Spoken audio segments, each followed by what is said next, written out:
Hello everyone, and welcome back to another episode of Project Ocean's Wellness Podcast. So this is episode number 4, and we're going to be learning about overcoming thinking traps with self-talk and allowing yourself to feel. I'm Sinead Reyes, and I'm one of the undergraduate peer educators with Project Ocean. And with me, I have a very special guest, Amaris Baker. She is a former graduate peer educator for Project Ocean. And her education background, she has an undergrad in psychology from the University of Nebraska-Lincoln, and then she got her master's in marriage and family therapy at Cal State Long Beach, and she is currently working as a marriage and family therapist with fostered youth and is providing therapeutic services. She has always been a mental health advocate, and she's been a part of various activities with mental health for the past 7 years. Welcome, Amaris. Hello, welcome. Thank you for having me. No, thank you for joining us. I'm so excited. Me too. This is actually my first podcast, so Me too. Oh, great. We're in this together. I know, it's so exciting. Okay, so we're gonna jump right in with our first question, and it is, how do you define thinking traps? How do I define thinking traps? I would say thinking traps is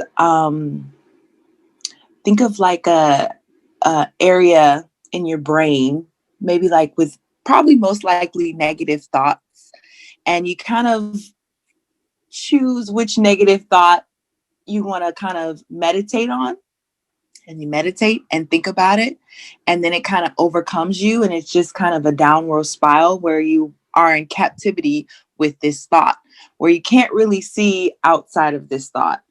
And it's just kind of you in this thought instead of everything that's around you that's kind of pulling you down in this downward spiral.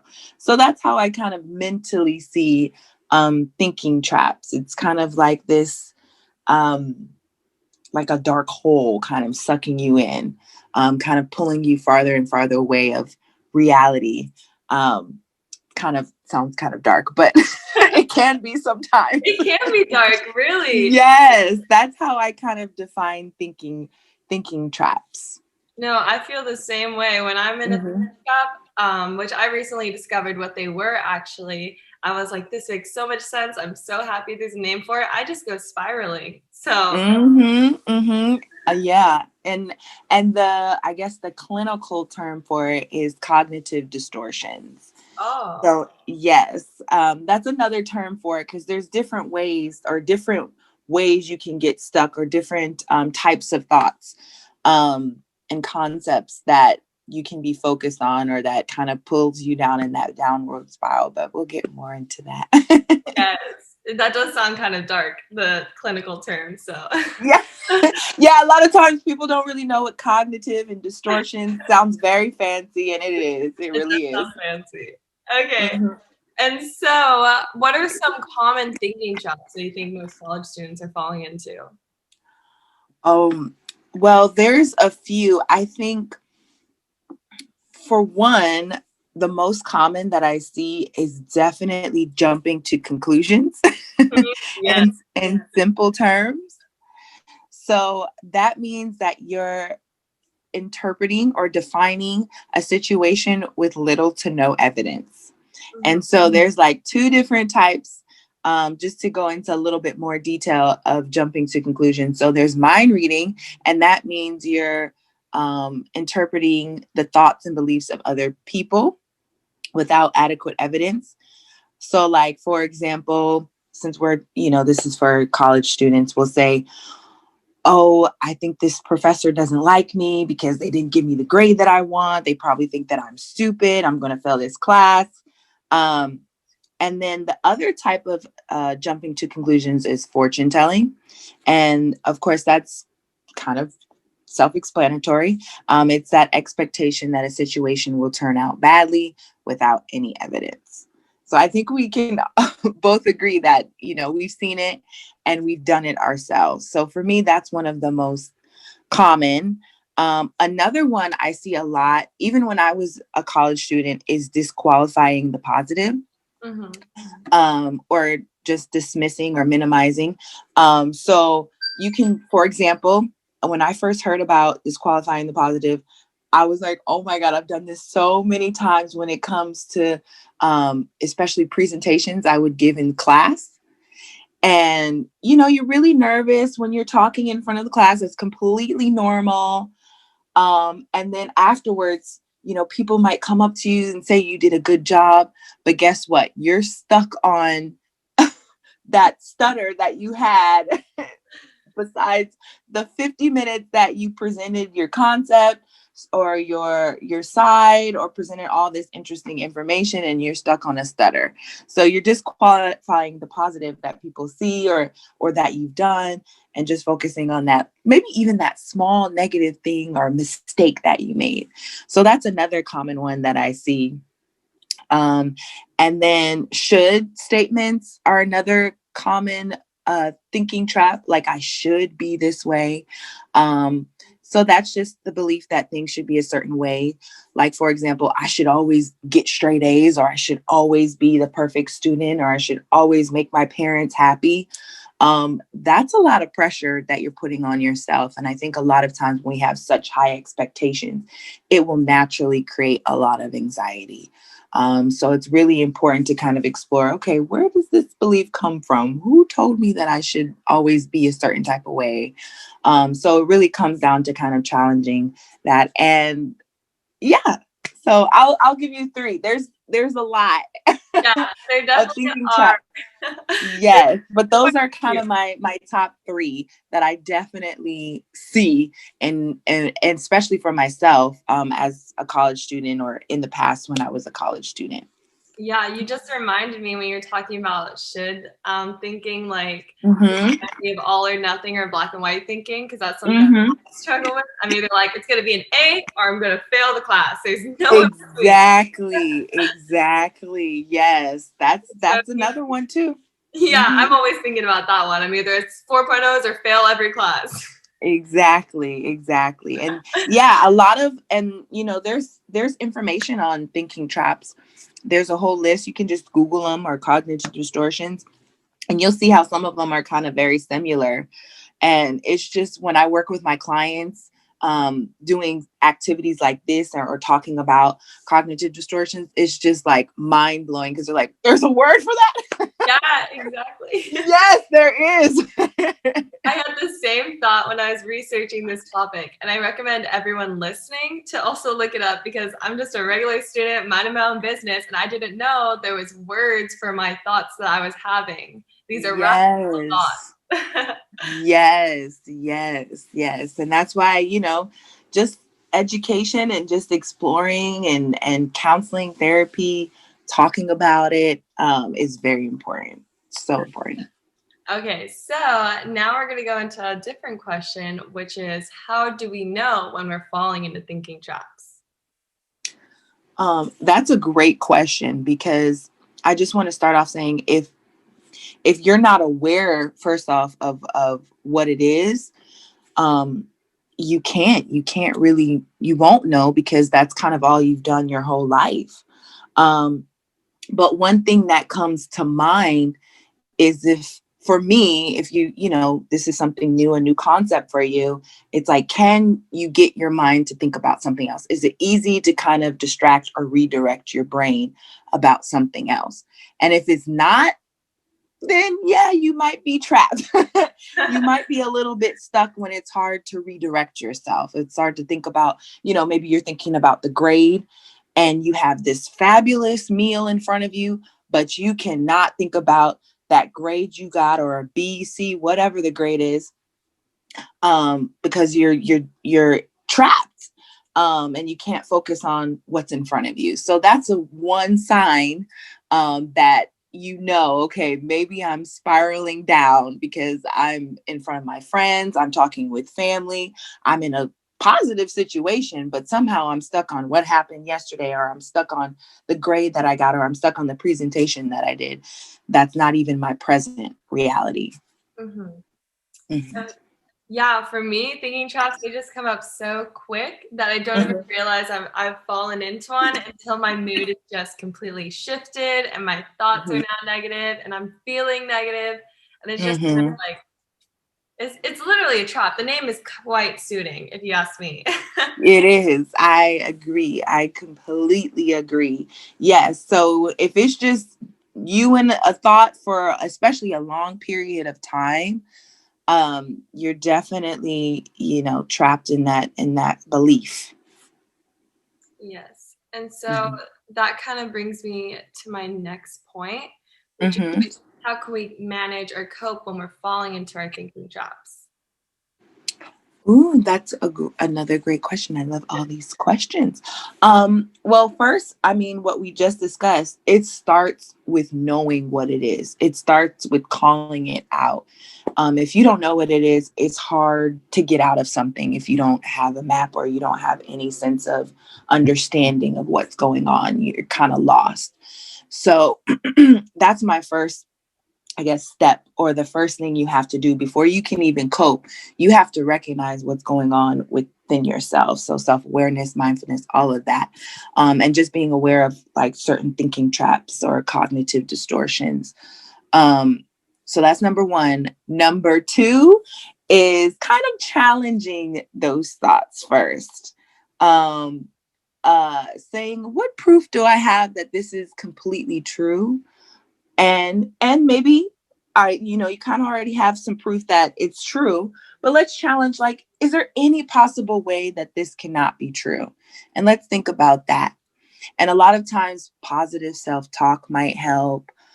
Taking a deep breath, if you have positive affirmations that you can tell yourself, like, hold on, take a deep breath. Let's just stop. With my clients, because I work with kids, we call it thought stopping. Let's just stop. Let's try to stop these thoughts before we get carried away. And can we replace it with something else? Do we need to just go for a walk? Do we need to step away from the situation? Anything that makes you feel better.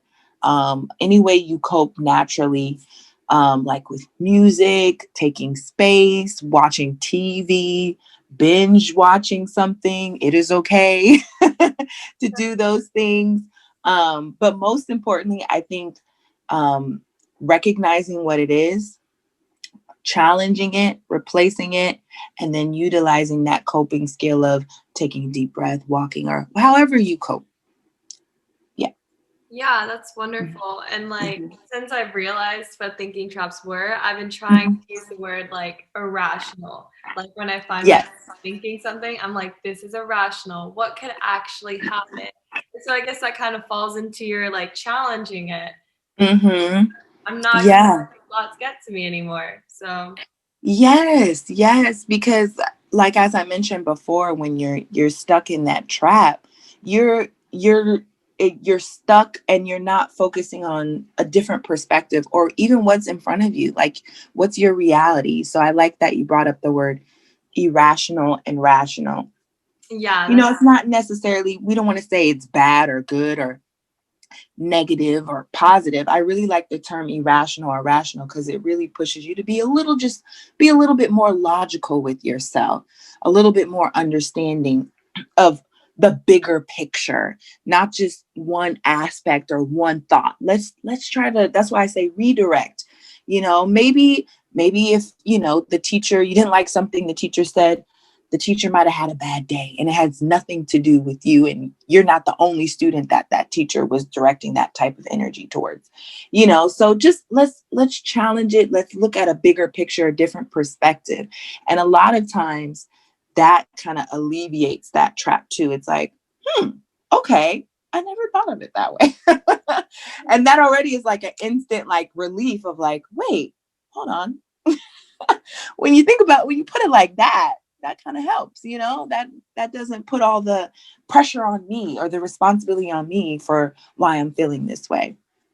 yeah, and I know like we could sound silly like having a conversation with ourselves, but I really do, and it really works. Like having this It talk with does. yourself, it really Mhm. does change everything. Yes, yes, you should absolutely be your own best friend. There was a myth back in the day when I was a kid that if you talk to yourself, you're crazy. But if you talk to yourself, you are absolutely normal and healthy. You Very take care healthy. of yourself if you talk to Yeah. Yes. Yes. Do it. Yes, absolutely. Okay, so that actually leads us into our next topic, which is positive self-talk. So, Amaris, could you do us the honors of defining what positive self-talk is? Sure. So I'll just say my own definition Yes. of positive self-talk. I think it's a perfect transition of having that talk about with yourself, positive affirmations, something that is encouraging to kind of get you out of a thinking trap or a negative situation that's, especially internally within your mind. So I would say positive self-talk is also self-encouragement. A lot of times we kind of seek encouragement from other people and other things or, social media. But I like positive self talk because we're seeking encouragement within ourselves. So that's how I see it. Yeah, I see it the exact same way. And for the Mm-hmm. longest time, I wanted to note that positive self-talk doesn't imply that you're being overly positive or having Mm-hmm. positivity. Because I know for me, when I first heard about like redirecting your self-talk and all that, I'd be like, be happy, be happy, be happy. Right. That doesn't work. That's not good. And No. what I've learned is it's about like creating a kind of realistic balance and Mm-hmm. ways of thinking and talking to ourselves in a more realistic way. This Right. allows us to be ourselves and feel our emotions, which is better than when I was like, be happy. You're not upset. Don't do that. Exactly. And everybody's positive self-talk is going to look different. A lot of times with social media, they have great things on social media, don't get me wrong, but everything is not going to apply to you. You have to find the one that fits for you, a term or a phrase or a belief or whatever that fits for you. It's okay if you're like, that doesn't really resonate me. It sounds nice, but let me keep scrolling or let me figure out, like what you said, something that is more realistic or more something I connect with a little bit more. Because I think a lot of times, like what you said, I have to be happy. I have to be happy. Why am I not focusing on the positive? and guess what? That's going to create more anxiety and it's going to create more frustration because, like, well, they're telling me I should feel this way and I don't. Like, I'm happy. Yes, exactly. So I think it's very important to find something that you connect with. This is your journey. This is your mind. This is your mental warfare. So you got to use the right weapons and tools that is right for your specific battle. Yes. And I'm really glad you brought up social media because social Mm-hmm. media, like, I'm on the more mental health side of social media now, and it's been a Mm-hmm. great tool and reminder to maybe get off your phone. I know that's like counterintuitive for their accounts, but sometimes Mm-hmm. they're like, hey, how long have you been on Instagram? Get off of it. Yes. Oh my goodness. This is a social media is a whole nother Yeah. topic. Next Oh my episode. gosh. And it's so crazy because talk about rational and irrational. Um, to be honest with you, Instagram is not reality. Mm, That is not going to be your reality. I always see it as kind of an escape from reality. So I think we seek too much, not just Instagram, but Facebook, Snapchat, Twitter, all of them. We probably put too much, responsibility or influence on social media and our with our own selves and our own mental health and our own identity, because we spend a lot of time on it. So of course it's going to have a big influence on us. But that is not where we should seek our self-love, because exactly. that's not the real world. That is virtual. That is you're behind a screen or somebody else is responding behind a screen. So there's a lot missing when it comes to connecting, and understanding and believing. So yes, that's a whole nother topic. Yeah, social media, I love it. I really do. But I think creating boundaries and balance around it is just as important as anything else too. Mm-hmm. I Mhm. agree completely. I could talk about social media and mental health for a whole other 2 episodes or something like Mhm. that. Like I could go on for days, but I really noticed like what something about Mhm. social media is it could affect my self-talk. And it could be like, oh, Yeah. why am I not out even though we're in a pandemic? Or Yeah.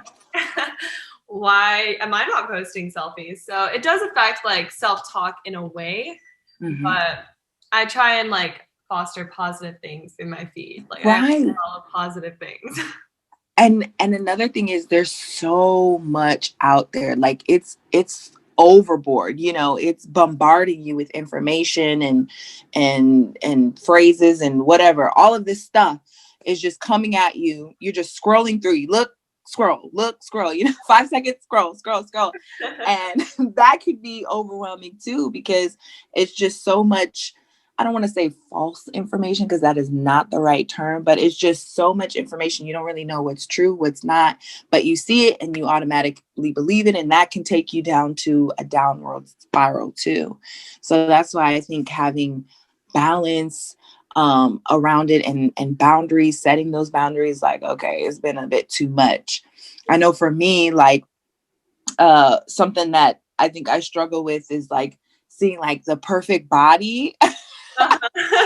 And you really do like, and with self-talk or addressing or acknowledging thinking traps, that's a constant battle. Like that's not something that's going to become second nature to us. You really have to like be intentional when it comes to recognizing those thoughts. Because like, oh, I don't look like that during a pandemic, like, but the gym is closed, Yeah, they're closed. There's so much editing and filters. That person doesn't look like that either. That is very true. They're just selling something. That's it. It's not their reality. They're just trying to sell you something. Don't worry. Especially with the celebrities. Yeah. That actually is really true. It's not something that can be taught, and especially someone growing up in social media, I didn't have the skills to be like, okay, like that's not reality.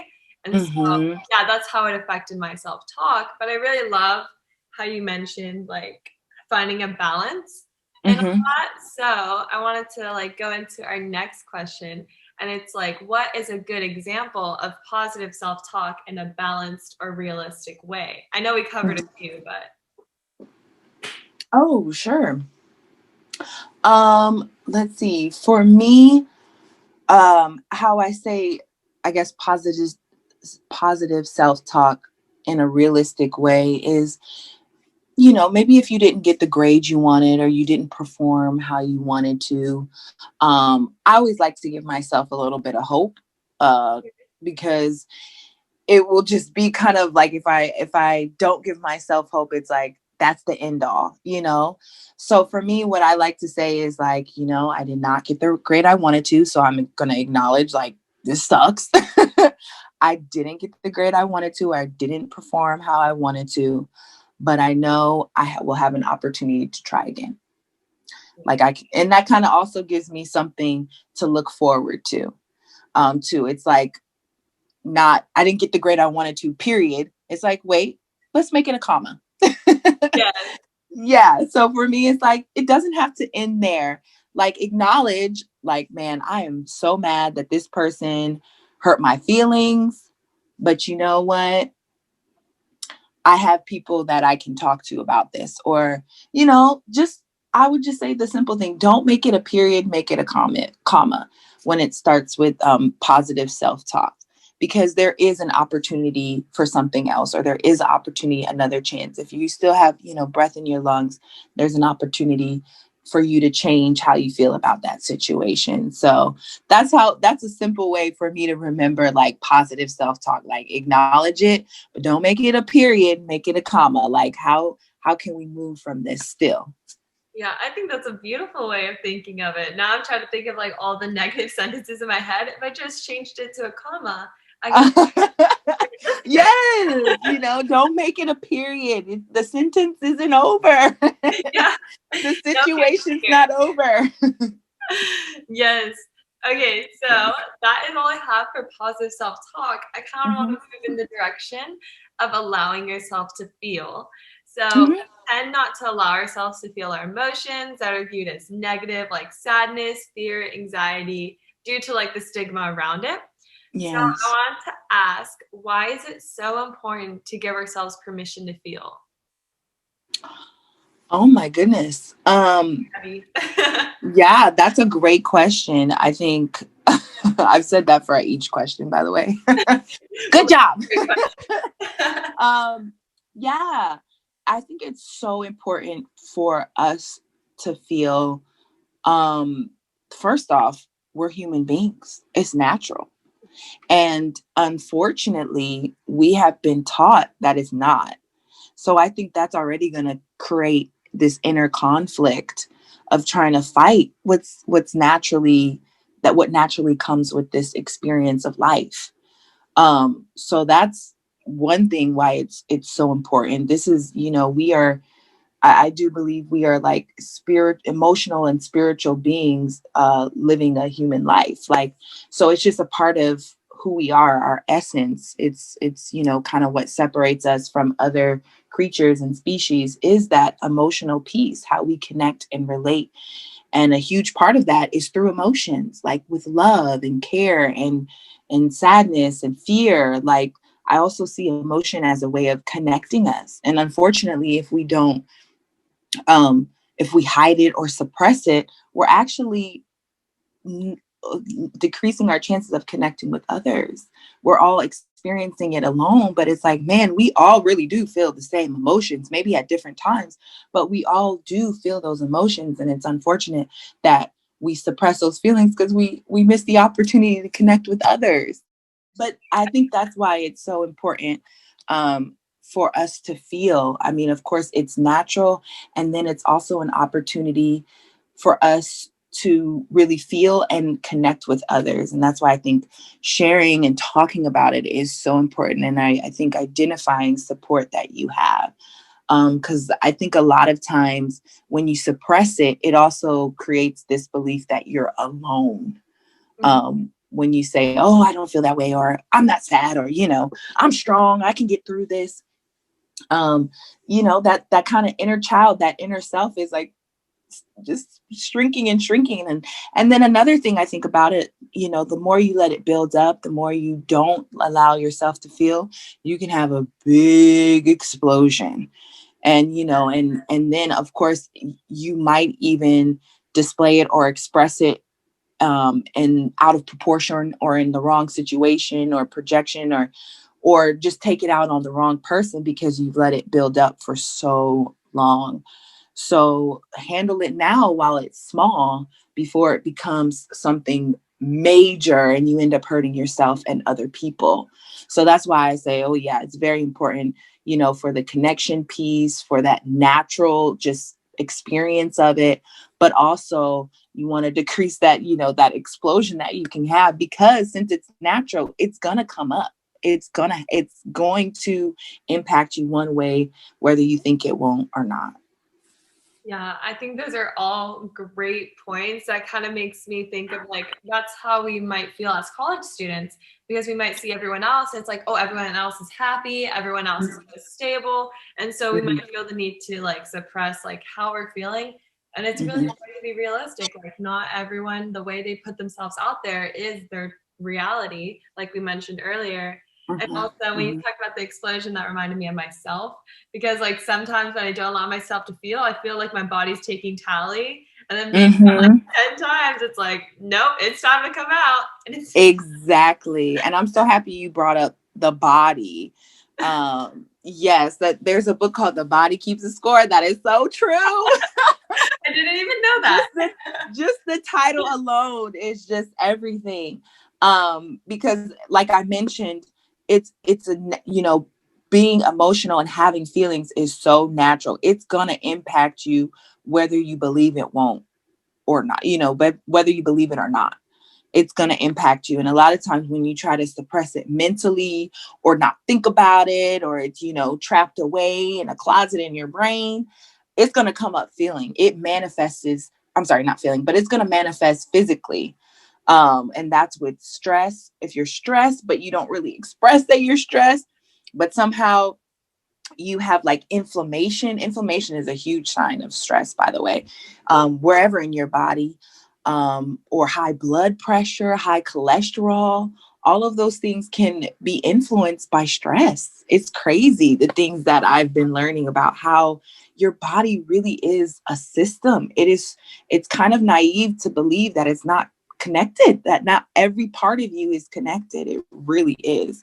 So you really do have to start with the control system, which is your brain and the mental health, to really get the physical healthy as well. Yeah, that's so true. And that like kind of reminded me when I'm stressed, I tend to Mhm. clench my jaw and grind my teeth. It's Mhm. the most painful thing in my life. It is horrible, but I don't realize Mhm. until it's too late. But I know, I know. I feel it in my chest. My chest gets oh, really fluttery. I'm like, oh my gosh. And then, I'm like, oh God, chest, I don't want to get like have a heart attack or a panic attack. 'Cause I do. Even though being in this field and being a mental health professional, it's a challenge every day. I still get anxiety. I still have to check myself. It's a constant battle. But yes, being aware of where you feel it too, I think that's another way of recognizing maybe a thinking trap too, kind of making it a full circle moment. Is through like, oh, what is my body doing right now? Am I really hot? Am I sweaty? Or my palms clammy or moist? Is my heart racing? For some people it's, you can get really sick. Just anything, just pay attention to your body when it comes to how you're feeling, and maybe even being in a thinking trap too, because it's all connected. It will show up. and I love how you mentioned that even though like you work in the mental health field, that you still get anxious too sometimes. You feel too. And I think it really puts like a person behind like our mental health professionals. Because I know in the past I thought, oh, they got it all figured out. They have all the secrets. But it's like Mhm. there's people too. They get the same feelings, the same emotions. Yes, absolutely. Absolutely. Oh, of course. Yes. I think that's the human experience. Those feelings are going to come. It's a part of the process, whether you're young or old, professional or not, whatever you are, you're going to have feelings. Um, whether you're in tune with them or not, they're there. We've just learned how to kind of we each have our own different way of coping, whether it be suppressing, whether it be being angry, whatever. We each have a different way of how we express it, but it's definitely there, because even avoiding it is a way of dealing with it. Even acting like it's not there is a way of dealing with it too. But yes, absolutely. I get nervous. I get scared. Even, just being in this field with certain things that I have to do, certain things that I've never, dealing with clients that's been through stuff that I've never heard of. That makes me like, oh man, I want to be the best for them. I really want to help them. You know, Yeah. that can create some type of anxiety or nervousness. Completely normal. And for me, what helps just being in this field, and of course trying to help people, I learned this during my master's program, is a lot of times people expect us to be the expert, but really your client is the expert of their own life. I can present you with information. I can try to help you with what I know, but at the end of the day, it's your decision. I don't know every aspect of your life. You're really the person that knows you the best. So you're the expert when it comes to especially healing your mental health. It's teamwork. It's not, that's a lot of pressure for me as your therapist. Don't think I'm, Yeah. don't put that on me. Let's work together. And at the end of the day, it's your decision. So when I have clients and people say that things are working and they thank me, I remember when I was in my internship, I always wanted to hear that. You always want to hear, oh, you've helped me so much. Thank you. Just that type of affirmation or confirmation that you're doing something right. We always seek that. But I remember when I had a client tell me that, I just it didn't I didn't accept it like I thought I would. What I actually thought of was like, man, it really wasn't me. It's you. Like, you only see me for 1 hour out of the week. And you're the one who chose to use this to help yourself. It's really you. I'm a very small piece in your life. So I'm a firm believer that you are the expert in your own life. So that's what kind of helps me saying I'm a professional, but I'm not the expert of somebody else's life. So that was beautiful. oh, thank you. Thank you. And I think not even if you're just, and that can be applied across the board, even if you're not a mental health professional, say if you have a friend, I think we put a lot of pressure on ourselves to help people and change their lives. But at the end of the day, you're not, that's at the end of the day, all you can do is what you can do. Mm-hmm. That's all you can do. Do what you can, and you do have to release it because it's their decision at the end of the day. So help how you can help, period. We'll say a period for that one. Not there. Yes. Well, thank you for sharing that. I feel like that's a perfect way to segue into our conclusion. Oh, yes. I'm just going to summarize some things we talked about. And so I feel as though we covered a lot of topics in such a short amount of time. Maybe we went over time a little bit. Oh, that's okay. So I'm just going to summarize the main topics. So we defined thinking traps with Amaris's really dark definition. Just kidding. Yes. My what is it? The black hole. Yeah, that was it. Then we discussed common thinking traps like black and white thinking, fortune telling, and all those good ones. And then we also talked about jumping into conclusions. And then we then talked about recognizing when you're falling into thinking traps and some ways to observe what you're feeling. And then we also talked about realistic self-talk and coping with thinking traps.